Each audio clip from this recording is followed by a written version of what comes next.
issue and just have like the debt that college students are in when they leave college. Equal opportunity and equal rights for groups of people who historically have been kind of under the boot of society and have faced a lot of oppression. Refugees and helping refugees. The two sides of the aisle, the two political parties, don't talk to each other, which is a really big issue. It's personal to me because I will be in a lot of debt when I leave, so I think it's an issue that needs to be focused on because there's a lot of students that are going to be in that situation.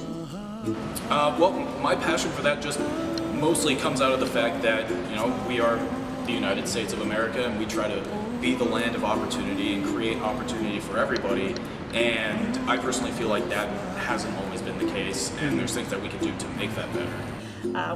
We have such a refugee crisis going on in the world today, and there's literally people dying, whether it's people trying to escape from the war zone in Syria or people trying to escape from gang violence in Central America, and really giving refugees a place to be safe and try to, you know,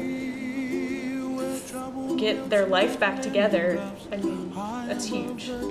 I don't know which party I identify the most with, because each side has some valid points,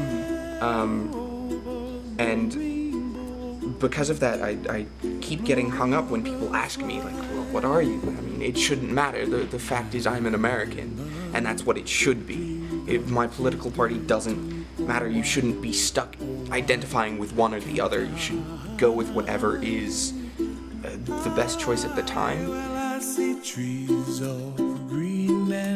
I think spreading the word is important, and then I think voting for local representatives and obviously larger federal representatives that will be able to make a change in that area. A lot of what I do is performance. I enjoy the arts, I love theater, and I love writing. And so I try to funnel as much of that into my work as possible. I enjoy stand-up comedy, and a lot of times I dig into that with my work. When I write something, I always try to include that in there. But even more in the hands-on approach, just volunteering places, giving a helping hand, donating where you can. Sure.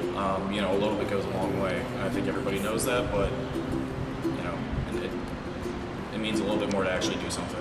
Giving to different agencies that help with refugees and creating a safe space for them. There's the UNHCR, which is the United Nations something Center for Refugees. I'm really bad at acronyms, but I know it works for refugees and it works with the United Nations. There's World Relief, World Vision, American Red Cross. There's so many different places that you could give money to that they're able to help refugees both with resettlement, finding a place that's safe, bring them food, bring them shelter. As a theater practitioner, our job is to make people think and to make people talk.